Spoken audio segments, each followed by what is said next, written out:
Hello friends, welcome to my channel cooking and beyond by Indhu G.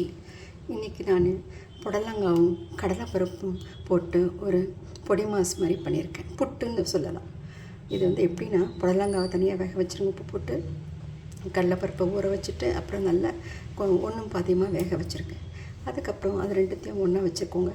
கடாயில் எண்ணெய் போட்டு கடுகு, உளுத்தம்பருப்பு, பெருங்காயம், கருவேப்பிலை, வெங்காயம், இஞ்சி பூண்டு பேஸ்ட் எல்லாத்தையும் போட்டு நல்லா வதக்கிடுங்க. வதக்கிட்ட பிறகு மிளகாத்தூள், தனியா, சோம்பு, சீரகம் எல்லாத்தையும் போட்டு மஞ்சப்பொடி எல்லாத்தையும் போட்டு நல்லா உப்பு எல்லாத்தையும் போட்டு நல்லா வதக்கிட்டு அதுக்கப்புறமா இந்த கடலைப்பருப்பும் இந்த புடலங்காவும் வச்சுருக்கோம் இல்லைங்களா, அதையும் போட்டு நல்லா கலரி விட்டுட்டு அப்படியே சின்ன தீயில் வச்சுருங்க. இந்த மாதிரி செவந்து வந்துடும்.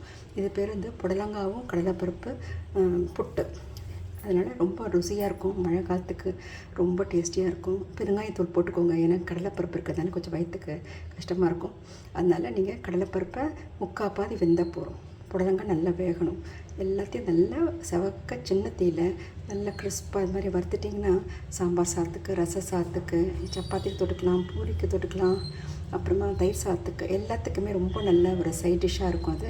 இது கடலைப்பருப்பும் புடலங்காவும் புட்டு. தேங்க்யூ.